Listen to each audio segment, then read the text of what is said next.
오늘은 자다가 깰 때가 되었다라는 말씀으로 하나님의 음성을 듣기를 원합니다. 혹시 여러분 그런 일이 없어야 될 것 같은데 만약에 여러분에게 의사가 선생님은 앞으로 2개월 내지 3개월밖에 살지 못할 것 같습니다라는 시한부 인생의 선고를 받았다면 여러분은 그 남은 시간 동안 무엇을 하시겠습니까? 여러분의 아마 하고 싶은 일들을 하겠죠. 저는 한번 곰곰이 생각해 보니까 만약에 그렇다면 저는 기도원에 올라가서 이렇게 산이 좋고 물이 좋은 곳에 가서 성경을 좀 이렇게 마음껏 읽고 또 그동안 읽고 싶었는데 읽지 못했던 책을 좀 원 없이 읽을 것 같습니다. 그리고 틈나는 대로 기도하면서 남은 인생을 보낼 것 같습니다. 여러분, 만약에 이 세상의 종말이 그렇게 몇 달밖에 남지 않았다면 여러분은 어떻게 하시겠습니까? 그러면은 또 차원이 달라질 수가 있겠죠. 오늘 이 본문은 사도 바울이 그리스도인의 종말적 자세가 무엇인지를 우리에게 가르쳐 주시는 말씀입니다. 그리스도인의 종말적 태도가 무엇인지를 말씀을 하십니다. 11절에 보니까 또한 너희가 이 시기를 알거니와 자다가 깰 때가 벌써 되었으니 이는 이제 우리의 구원이 처음 믿을 때보다 가까웠음이라, 그렇게 말씀을 했습니다. 여기 자다가 깰 때가 벌써 되었다. 오늘 설교 제목이죠. 자다가 깰 때가 되었다. 여기 때라는 이 때는 시간을 말하는 것입니다. 시간인데 이 때는 너희가 이 시기를 안다고 했을 때 시기와는 좀 다른 단어입니다.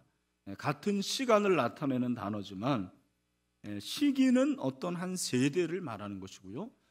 보통 우리가 알고 있는 카이로스예요. 그러나 여기서 때가 되었다. 이 때라는 것은 흐르는 시간을 말하는 것입니다. 그러니까 여기서 이 때라는 것은 굉장히 촉급한 시간을 말합니다. 그리고 제한된 시간을 가리켜서 때라, 그렇게 말을 하고 있습니다. 깰 때가 되었다라는 말은 그 시간을 놓쳐서는 안 된다라는 말이에요. 시간이 촉급하고 제한되어 있기 때문에 그 시간을 붙잡으라라는 말씀이겠죠.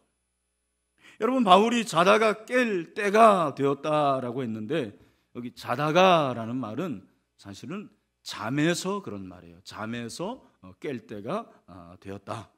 잠자는 것에서 깰 때가 되었다. 그러므로 깨어라라는 말입니다. 혹시 지금 자고 싶은 분들이 있는지 모르겠습니다. 깨시기를 바랍니다. 최근에 우리나라에서 가장 핫한 인물이 누구죠? 모르시는 모양인데 시기를 아시길 바랍니다. 김정은입니다.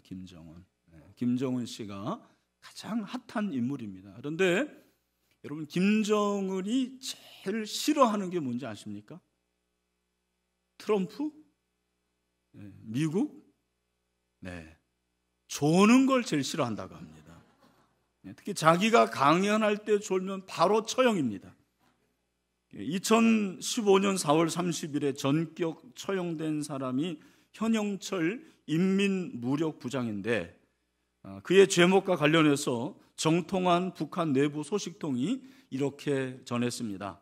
현영철은 김정은이 참가한 훈련 일꾼 대회 주석단에서 졸았고 이는 황병서 총정치국장과 인민군 보위사령부에 적발되었다 그랬어요.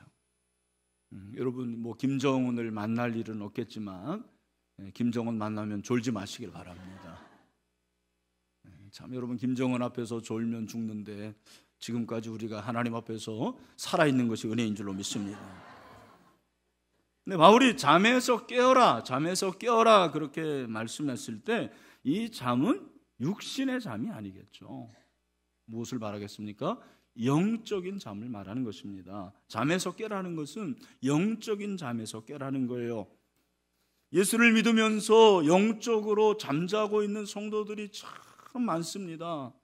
교회 안에 정말 영적으로 나태하고 게으르고 영적으로 그렇게 수면을 취하고 있는 성도들이 얼마나 많은지 모릅니다. 여러분, 성도는 어떤 사람입니까? 성도는 늘 깨어있는 자들입니다. 영적으로 깨어있는 자들입니다. 예수님이 십자가를 지시기 전에 겟세마네 동산에서 너희들 기도하고 있어라 말씀하시고 기도를 하십니다. 그런데 예수님이 기도하시는 동안 제자들은 뭐 했습니까? 쿨쿨 잠을 잤어요. 후에 예수님이 제자들에게 찾아오십니다. 마태복음 26장 39절 이하에 보니까 조금 나아가서 얼굴을 땅에 대시고 엎드려 기도하여 이르시되 내 아버지여, 만일 할만하시거든 이 잔을 내게서 지나가게 하옵소서. 그러나 나의 원대로 마시옵고 아버지의 원대로 하옵소서 하시고 제자들에게 오사 그 자는 것을 보시고, 뭐를 보셨습니까? 자는 것을 보시고 베드로에게 말씀하시되, 다 같이 시작. 너희가 나와 함께 1시간도 이렇게 깨어 있을 수 없더냐. 여러분, 예수님이 제자들을 책망하신 것은 제자들이 잤기 때문이죠? 사실은 아닙니다. 여러분, 제자들도 자야죠. 예수님이 제자들을 책망하신 이유는 그들이 잤기 때문이 아닙니다. 그들의 영적인 상태를 책망하신 것입니다. 스승은 지금 십자가를 져야 되는 그런 종말적인 상황에 처해 있는데 아랑곳 없이 잠만 자고 있는 제자들의 영적인 무지와 게으름에 대한 책망이었습니다. 여러분, 혹시 저와 여러분 가운데 제자들처럼 책망을 받아야 될 사람들은 없습니까? 바울은 자다가 깰 때가 벌써 되었다, 그렇게 말씀하고 있습니다. 벌써 되었다라는 말은 무슨 말일까요? 지금 당장 깨라는 거예요. 지금 당장 깨라는 거예요. 내가 내일부터 깨겠습니다. 내가 한 달 후에 깨겠습니다. 내가 1년 후에 시간이 되면 깨어있겠습니다라는 말이 아니죠. 이 벌써라는 것은 이미예요. 자칫하면 늦어진다라는 것을 우리에게 말하고 있습니다. 사실 로마 교회 교인들은 우리보다는 훨씬 종말론적인 신앙을 가졌어요. 여러분, 그들은 정말 주님의 재림을 사모했습니다. 우리하고는 근본적으로 달랐어요. 솔직히 저와 여러분이 지난 한 주일 동안 살면서 예수님의 재림에 대해서 한 번이라도 생각해 본 적이 있습니까? 주님께서 다시 오실 것에 대한 생각을 해본 적이 있어요? 아마 제가 알기에는 여기 99%는 그냥 먹고 사는데 힘들고 바빠서 그렇게 허덕이며 살다가 이 자리에 온 분들이 대부분이라고 저는 생각을 합니다. 그러나 그들은 정말 주님의 재림을 사모했어요. 여러분, 로마서뿐만 아니라 데살로니가 전서를 살펴봐도 그 당시 초대교회 성도들은 그렇게 주님의 재림에 대한 안타까운 마음을 가지고 있지 않았습니까? 갈망하는 마음을 갖지 않았습니까? 그런데 시간이 지남에 따라서 그들의 그런 믿음과 종말에 대한 열망이 점점점 식어가는 거예요. 그들이 영적으로 점점 게으르고 나태하게 되는 거예요. 바로 그들에게 바울이 말하는 것이 무엇이냐면, 너희가 잠에서 깰 때가 벌써 되었다. 잠에서 깨라고 말씀하셔요. 왜? 이유가 무엇입니까? 이는 이제 우리의 구원이 처음 믿을 때보다 가까웠기 때문이라 그렇게 말씀하시는 거죠. 여러분, 맞는 말입니다. 물리적으로도 그들이 처음 믿을 때보다 시간이 지났으니까 주님의 오심의 날이 점점 가까운 것만은 사실이에요. 여기 구원이라는 것은 무엇입니까?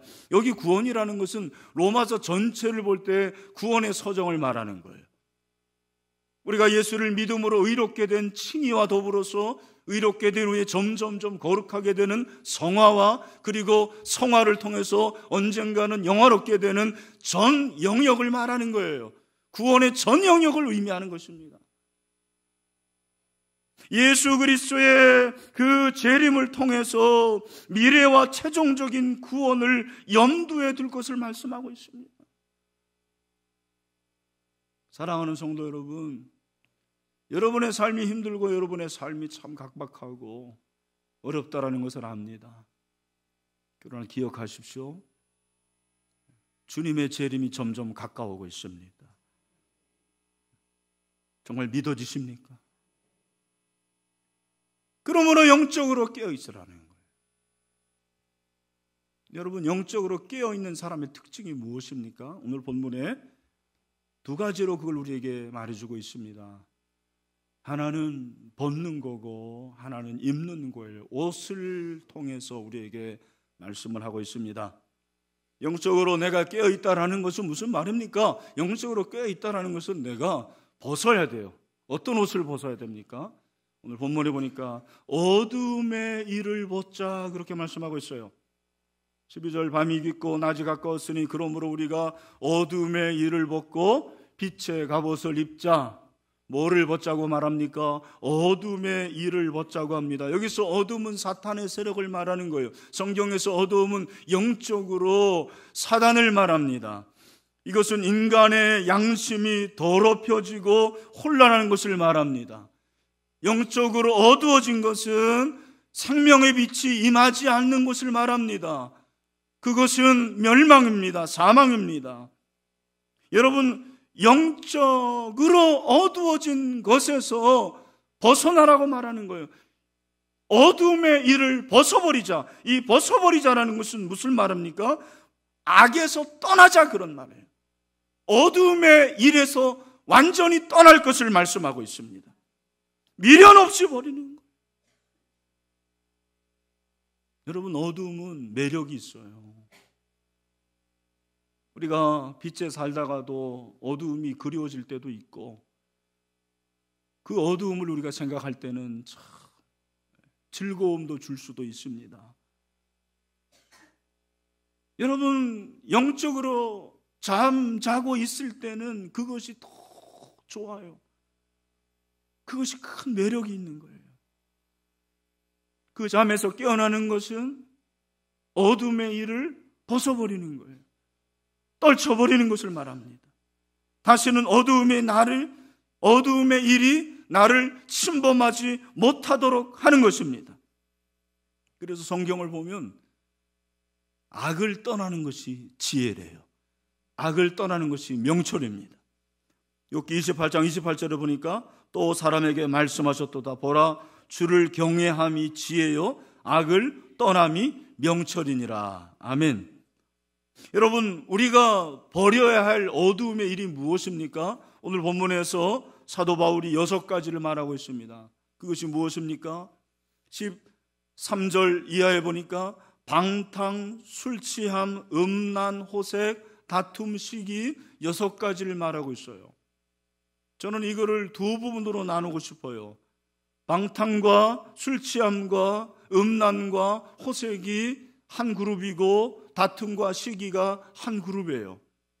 여러분, 로마 시대에는 향연이 많았어요. 오늘날로 말하면 축제죠. 파티가 많았습니다. 오늘 본문에서 방탕함, 영적인 어두움이 방탕인데 이 방탕이 바로 그 향연을 말하는 거예요. 여러분, 그렇게 잔치에 가서 오늘 참 한번 놀아보자, 그렇게 제껴보자 하면 반드시 따라오는 것이 있는데 그게 뭡니까? 그게 술이에요, 술. 그죠? 그래서 그리스 신화에 보면 술의 신이 항상 나와요. 술의 신이 누굽니까? 바카스예요. 여러분이 마시고 있는 바카스. 오늘 유년부에서 저한테 바카스 C를 개조해가지고 지저스 C로 이렇게 했던데, 바카스가 술의 신이에요. 잔치에 가면 술 마시고, 술 마시면 항상 음란한 생각이 들고 음란함으로 호색이 되는 거예요. 여러분, 여기서 음란한다라는 것이 참 재미있는 의미가 있는데 여기서 음란은 부부의 침대예요. 음란이라는 것은 부부가 사용할 침대 외에 다른 것에서 뒹구는 게 바로 그것이 음란입니다. 여러분의 마음, 여러분의 생각, 여러분의 몸이 그러면 안 된다는 거예요. 그러면 호색이 됩니다. 여러분, 이것이 정욕입니다. 정욕은 잘못 기울어진 욕심이에요. 여러분 가운데 혹시 잘못된 이성관계에 빠진 분들이 있습니까? 여러분, 어둠의 일에서 떠나십시오. 벗어버리십시오. 포르노에 탐닉한 분들이 있습니까? 여러분, 그것에서 떠나시길 바랍니다. 돈에 지나친 욕심이 있습니까? 여러분, 돈에 욕심이 있으면 돈으로 망하는 거예요. 돈을 버리지는 마십시오. 돈은 버리면 안 돼요. 여러분, 돈을 사랑하는 마음을 버리시길 바랍니다. 디모데전서 6장 10절 말씀 뭐라고 그럽니까? 다 같이 시작. 돈을 사랑함이 일만하게 뿌리가 되나니 이것을 탐내는 자들은 미혹을 받아 믿음에서 떠나 많은 근심으로써 자기를 찔렀도다. 아멘. 오늘 이 예배를 드리는 사랑하는 형제자매 여러분, 영적인 어둠의 일을 버릴 수 있는 은혜가 있기를 바랍니다. 그리고 다툼과 시기라고 그랬어요. 여러분, 참 다툼과 시기가 우리의 영적인 어둠의 일이에요. 오늘 본문을 보면서 제가 깨달은 것은 다툼과 시기가 호색, 음란만큼 큰 죄구나. 그렇죠?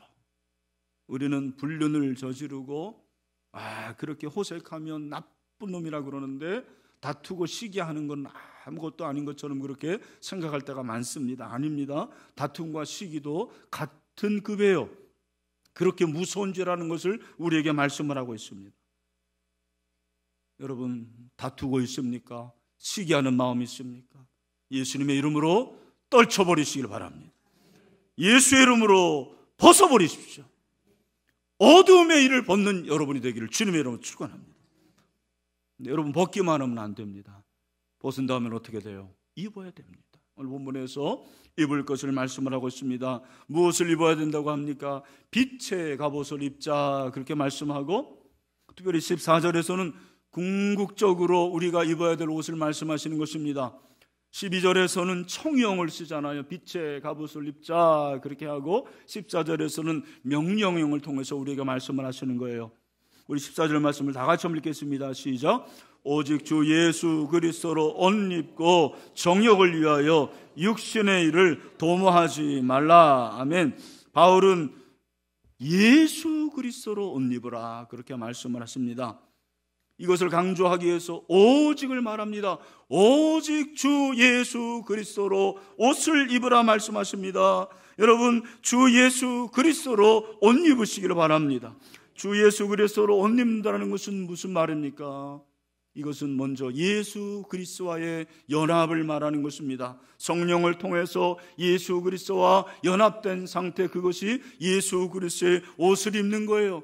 예수님이 여러분에게 옷 주지 않습니다. 우리가 예수 그리스도 옷 입는 것은 예수 그리스도와 하나 되는 것을 말하는 것입니다. 여러분, 우리는 죄에 대해서 죽었고 예수 그리스도와 함께 의에 대해서 살아났습니다.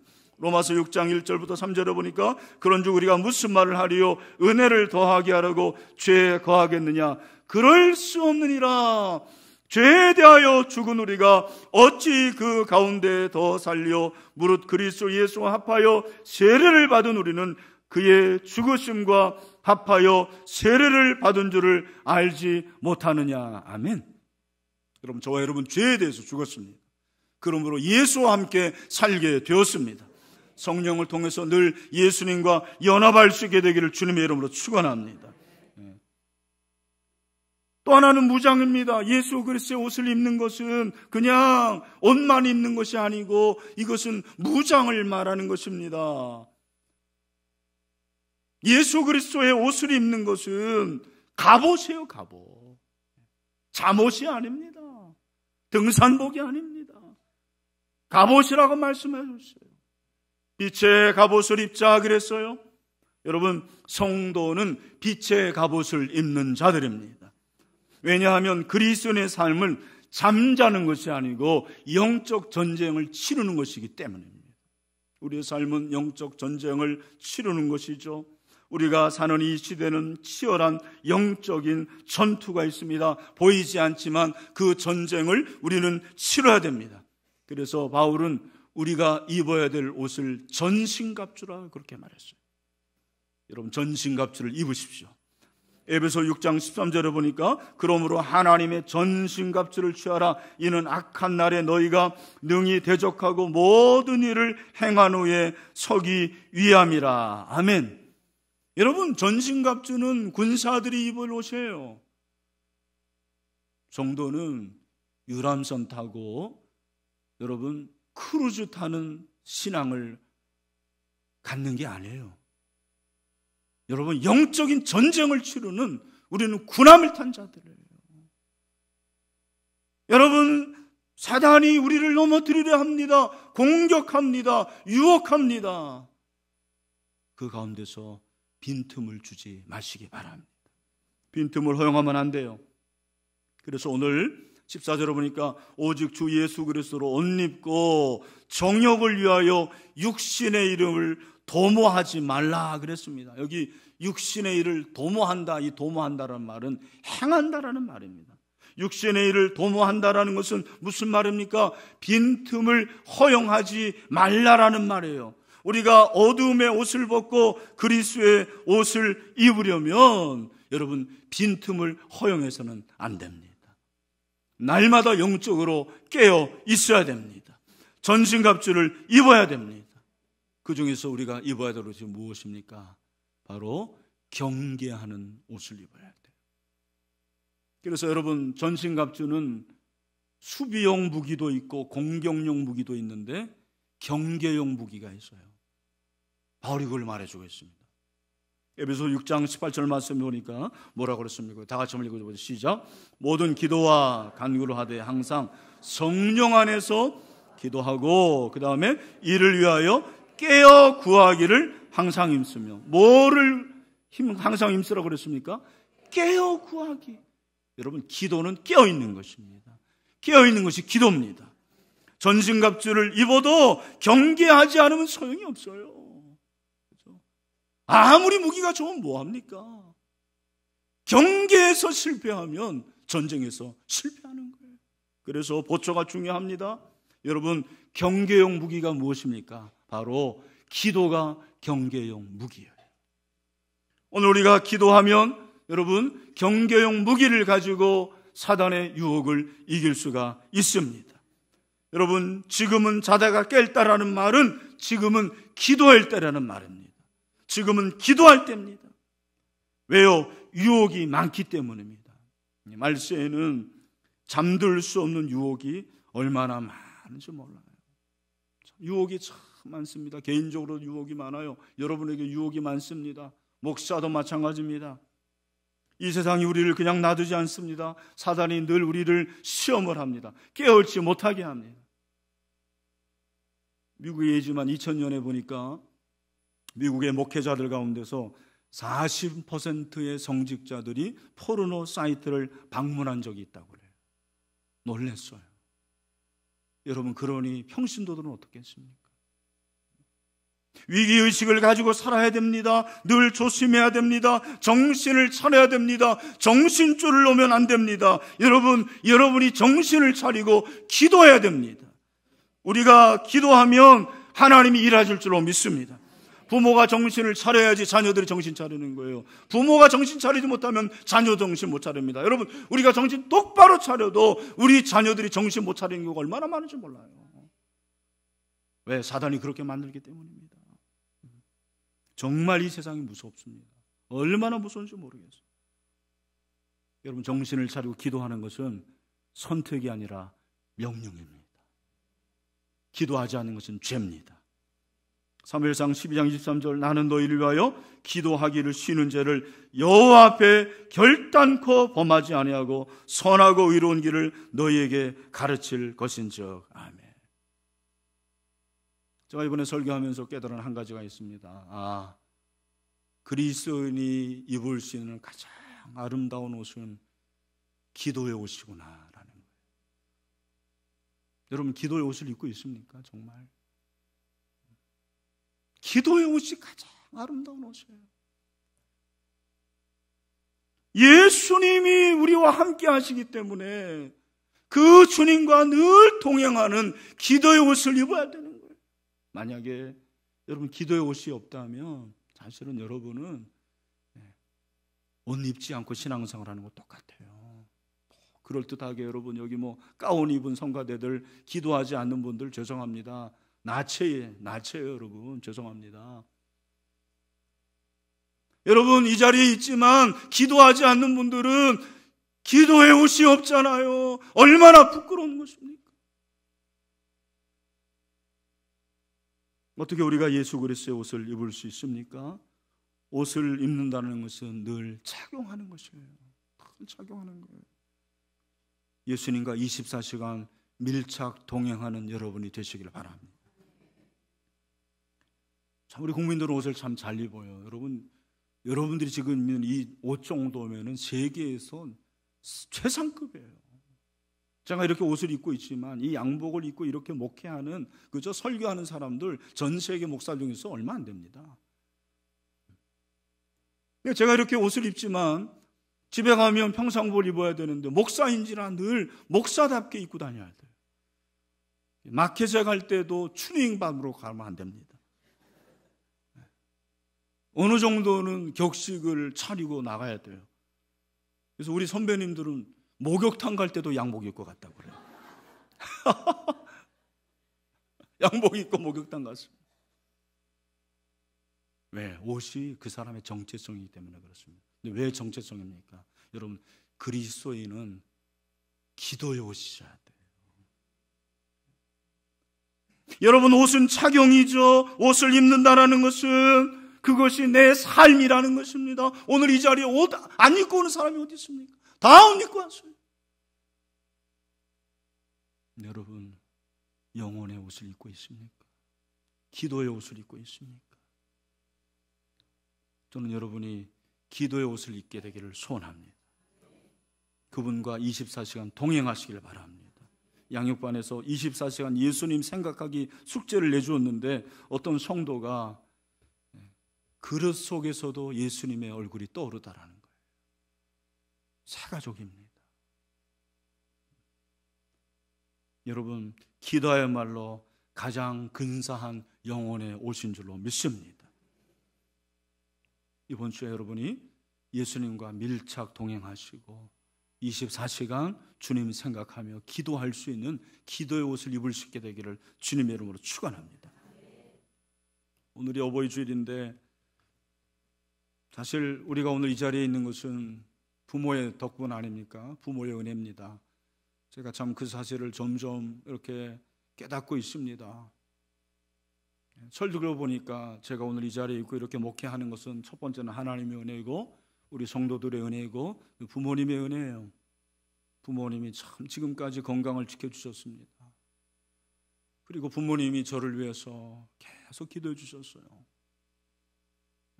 저도 사실 한때는 영적으로 이렇게 잠자고 있었을 때가 있었습니다.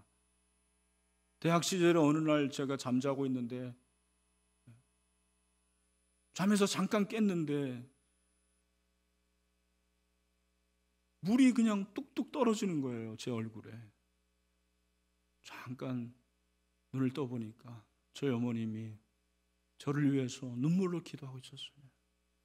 그 눈물이 제 얼굴에 떨어지면서 제 뺨에 흐르고 있었습니다. 그런데 이제는 제가 부모님을 위해서 기도하는 때가 됐더라고요. 저희 아버님 치매에서 제가 일주일에 한 두세 번씩 꼭 방문을 합니다. 그리고 헤어질 때는 꼭 손을 붙잡고 기도를 해드려요. 근데 제가 다 기도하면 예수님의 이름으로 기도합니다는 기가 막히게 잘하세요.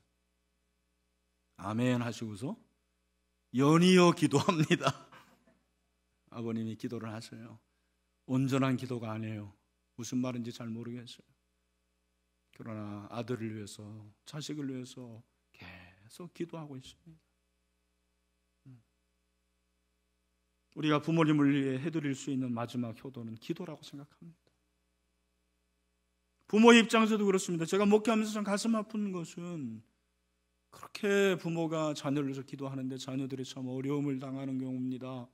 자녀들이 잘 안 되고 자녀들이 힘들어하고 어떤 경우에는 자녀가 부모의 가슴에 못을 박는 경우도 있죠. 하나님 왜 그렇습니까? 이유를 가르쳐 드릴까요?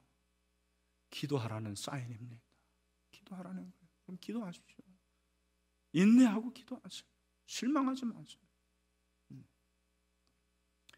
아마 어머니의 기도 중에서 가장 유명한 기도 중에 하나가 어거스틴의 어머니 모니카의 기도일 것입니다. 여러분 아는 대로 어거스틴은 젊었을 때 정말 방황을 많이 했어요. 방탕하였습니다. 19세부터 28세까지 많은 유혹을 받았고 거의 한 10년 이상 13년 동안 그렇게 주님을 떠났던 모양이에요. 그러나 그를 위해서 계속해서 기도하는 한 사람이 있었는데 그 사람이 바로 어머니 모니카였습니다. 그 어거스틴이 회개하고 돌아옵니다. 기독교의 신앙을 집대성하게 되는 거죠. 180도 변화되게 됩니다. 어떻게 이런 변화가 있었습니까? 어머니 모니카의 기도였습니다. 모니카는 아들이 방황하던 시절에 눈물로 기도한 자식은 결코 망하지 않는다. 이거 이권희 목사가 한 얘기 아니에요. 이거 누가 한 겁니까? 그 당시에 유명한 성인 암브로시우스 교부죠. 그가 한 말입니다. 그 약속의 말씀을 붙들고 어거스틴을 위해서, 아들을 위해서 매일 기도했습니다. 그리고 그가 돌아오게 된 거죠. 후에 참회록에서 어거스틴이 이렇게 씁니다. 여기 한번 보십시오. 나를 위해 펼쳐주신 당신의 손은 이 깊은 흑암으로부터 나를 건져주셨습니다. 이는 나의 어머니가 무릎 꿇고 눈물로 당신께 기도한 까닭입니다. 당신의 신실한 여종인 나의 어머니는 보통 어머니들이 죽은 자식을 위해 우는 것보다도 살아있는 나를 위해서 더 울었습니다. 어머니께서 늘 기도하던 것은 눈물로 바닥이 흥건히 접근하였습니다. 하나님은 자식을 위해 흘린 눈물의 기도를 들어주셨고 그 눈물을 멸시하지 않으셨습니다. 그렇게 쓰고 있어요. 오늘 사랑하는 부모들이요, 어버이를 맞이해서 부모님들이 우리를 위해서 기도하셨듯이 우리도 자녀들을 위해서 기도합시다. 여러분, 기도 불패입니다. 기도하면 승리할 수 있습니다. 내일부터 특별 새벽 부흥회가 있는데 여러분, 우리 신일교회 세일에는 특별합니다. 정말 놀라운 기적이 있습니다. 놀라운 역사가 있습니다. 여러분 오시면 이렇게 많은 사람들이 기도하고 있거라는 것 때문에 놀라고 내가 그 현장에 있다는 것 때문에 놀랄 것입니다. 여러분, 근데 그 현장에만 있지 마시고 여러분의 기도를 통해서 하나님 일하여 주시옵시고 역사가 나타나게 주시옵시고 우리 자녀들이 변화되기를 원합니다. 그런 기도가 있게 되기를 축원합니다. 우리 한번 영상을 한번 같이 봤으면 좋겠어요.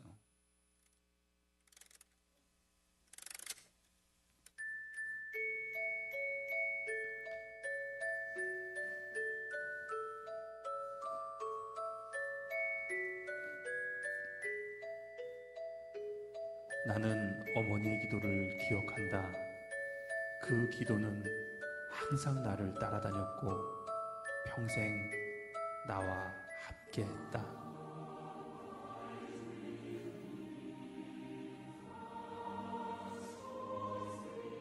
하나님, 9살 난 아들에게 물려줄 것이 이 낡은 성경밖에 없습니다. 제가 이 땅을 떠나도 하나님께서 이 아들을 지켜주시고 부자나 높은 사람이 되기보다 성경을 읽는 사람이 되길 간절히 기도합니다. 오 주여, 19명의 아이들을 낳고 돌보는 매일이 분주하고 지치지만 부엌에서 하루 1시간 주 앞에 기도하는 이 시간이 우리 아이들에게 줄 수 있는 가장 큰 축복이 되게 하시길 간절히 기도합니다.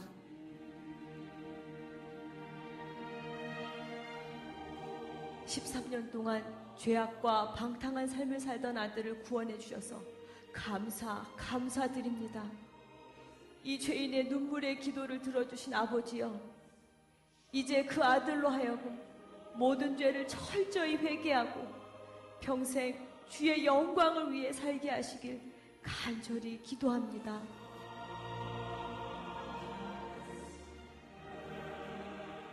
오 하나님, 저 혼자 어린 구남매를 키우는 것은 불가능하오니 도와주시옵소서. 제 아이들이 주의를 철저히 지키고 늘 성경을 배우며 그 진리 안에 살게 하시고 비록 가난하지만 남에게 베푸는 삶을 살게 하시길 간절히 기도합니다. 주님, 저를 개라고 하셔도, 아니 그보다 더한 취급을 하셔도 좋습니다. 다만 제 딸, 귀신 들린 제 딸만 고쳐주시옵소서. 이 찢어지는 어미의 마음을 불쌍히 보시고 깨끗이 고쳐주시길 간절히 원합니다. 자식을 위해서는 가난도 무지도 부끄럽지 않았습니다. 자식을 위해서는 고난도 아픔도 견딜 수 있었습니다. 자식을 위해서는 갈증도 배고픔도 참을 수 있었습니다.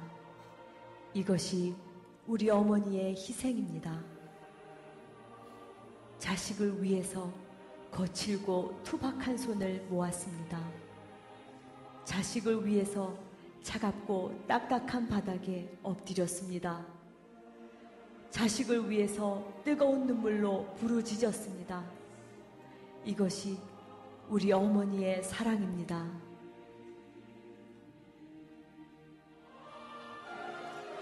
오늘 우리에게 기도하는 어머니를 주신 하나님께 감사드립니다. 어머니를 통해 하나님의 완전한 사랑과 희생을 알게 하셔서 감사드립니다. 주여, 어머니들의 믿음을 본받아 우리도 자녀를 위해 눈물로 기도하는 어머니가 되게 하시옵소서. 아멘. 주여, 우리 평생에 기도의 유산, 말씀의 유산을 물려주는 믿음의 어머니가 되게 하시옵소서. 아멘. 눈물로 기도하는 어머니의 자녀는 망하지 않습니다. 아멘. 어머니의 기도는 자녀를 변화시킵니다. 아멘. 기도하면 됩니다. 아멘. 우리 다 같이 눈을 한번 감고 말씀을 마무리합니다. 여러분, 이신칭의로 외롭게 된 성도는 늘 종말의식을 가지고 살아야 됩니다. 영적으로 잠자고 있지 않습니까? 일어나십시오. 깨어나십시오. 어둠의 옷을 벗어버리셔야 됩니다. 회개하십시오. 예수 그리스도로 옷 입어야 됩니다. 늘 그분을 생각하고 묵상하는 삶, 무엇보다도 기도로 무장해야 됩니다. 오늘 우리가 기도로 깨어나기를 원합니다. 각성하기를 원합니다. 사랑하는 형제 자매 여러분, 지금은 자다가 깰 때입니다. 한번 기도합시다. 이 시간 말씀을 생각하면서 부모님의 은혜에 감사합시다. 이제는 제가 부모를 위해서 기도해 드리겠습니다. 그 기도의 유산을 받아서 우리 자녀를 위해서 기도하는 아빠, 기도하는 엄마가 되기를 원합니다. 혹시 기도하는 부모님을 만나지 못한 분들도 괜찮습니다. 여러분이 기도하면 되는 거예요. 지금은 자다가 깰 때가 되었다. 하나님, 다시 한번 영적으로 각성하는 우리 개인과 가정과 교회가 되기를 원합니다 하는 마음을 가지고 다 같이 한 목소리로 기도하겠습니다. 아버지 하나님, 오늘 우리에게 말씀하여 주시니